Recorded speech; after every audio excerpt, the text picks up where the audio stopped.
Hey guys, it's Blunty again, but you know that presumably you clicked on this video deliberately, unless you're here because of YouTube's autoplay guesswork on what it thinks you would like to watch next. Either way, hello. So, Project Devils Crevice, my new gaming PC build, is officially off the ground. The parts have started arriving. I'll be covering the whole build process in a series of videos, of course, but to start with, I'll be going through what parts I wound up choosing and why I chose them.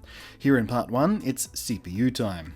So, the CPU should really be the root of any fresh build, as it starts the flow dictating the selection of many other parts, as different CPUs have different sockets for connecting to different motherboards, and different motherboards will then need different components connected to them, different memory, blah blah blah blah. So right there, your selection narrows, and of course, like I just said, the motherboard dictates several other key capabilities like size, component compatibility, and expandability.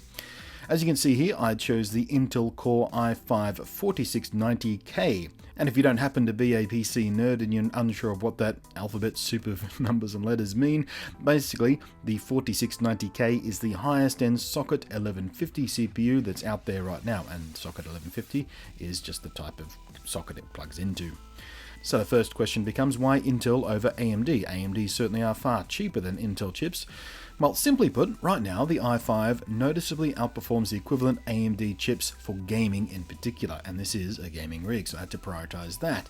There's also the Intel Core i7 chips, of course, which are higher end and more expensive, but offer more advanced technologies like hyper-threading.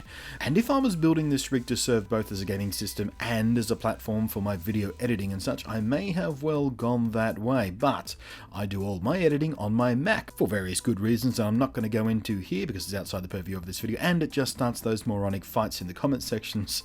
So just accept that my workflow is happiest on a Mac, and you can use whatever works best for you, okay? Okay. Anyway, as things stand, inside of a gaming-focused rig, there's not a big advantage of going for the i7. Certainly not enough of an advantage to justify the additional cost as far as my own needs go, and my own budget for that matter.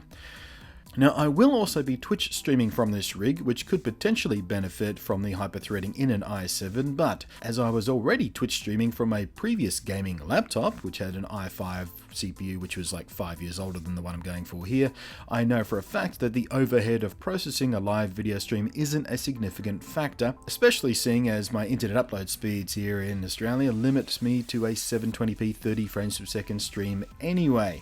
I literally can't go any higher than that because I don't have the bandwidth upstream to go higher than that in a decent quality. So 720p is a comparatively easy task for the CPU to handle even under a gaming load, even more so with a dedicated GPU with an onboard H.264 encoding doing most of the lifting.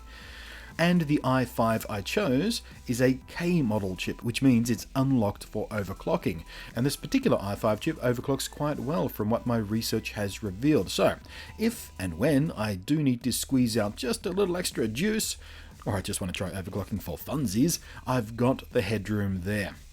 This chip is also a Haswell refresh chip, also known by the codename Devils Canyon, hence the project name of this build.